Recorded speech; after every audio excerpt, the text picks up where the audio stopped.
If they are unable to maintain that position, then we know that they have lost some stability and we would want to work on improving stability. And one phenomenal exercise that I use all the time in my physiotherapy clinic is going to be the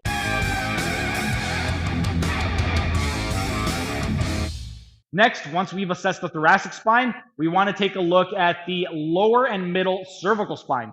For the lower and middle cervical spine, one assessment that we could do to assess for stability is going to be the deep neck flexor exercise. For this one right over here, you would have the patient lay down in supine, so they would be laying down on their back. You want the hips and knees in flexion, so they're going to drive the knees toward the chest. The ankles should be in dorsiflexion, so they're pointing them toward the head, and eversion by pointing the soles out. And then with the arms, you want maximum extension of the elbows and wrists, maximum external rotation. They're going to bring those arms in line with the axial skeleton and press away from their body. At the chin, we're going into retropulsion of the cervical spine by tucking that chin in. And then they're going to flex the lower cervical spine off the ground. They want to be able to maintain that for 4 minutes. If they are able to maintain that for 4 minutes, they have adequate strength in the lower and middle cervical spine. However, if they are unable to maintain that position, then we know that they have lost some stability and we would want to work on improving stability. And one phenomenal exercise that I use all the time in my physiotherapy clinic is going to be the extensor chain wall lean. With regard to the extensor chain wall lean, one exercise that we could, this isn't a great exercise that I have on my channel, and the way that we would do it is go up against the wall with a yoga block behind the back of the head.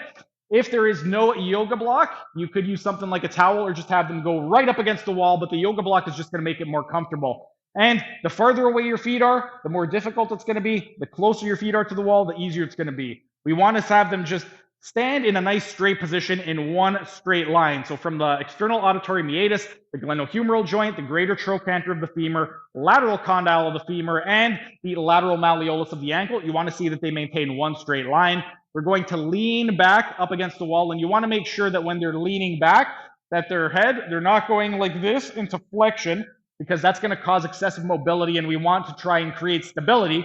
And you also don't want to see this. You don't want to see that they're looking up to the sky. Everything should be neutral. That chin is in retropulsion, and everything is in one straight line. You would want to have them hold that position for 3 minutes, and that is how we would perform the extensor chain wall lean.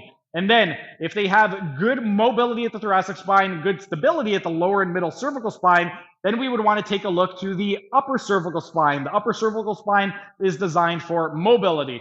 So what we could do is that was just a tiny taste of what can be found in my members only section. If you enjoyed it, become a member for only $5 a month to get access to hundreds of member only videos.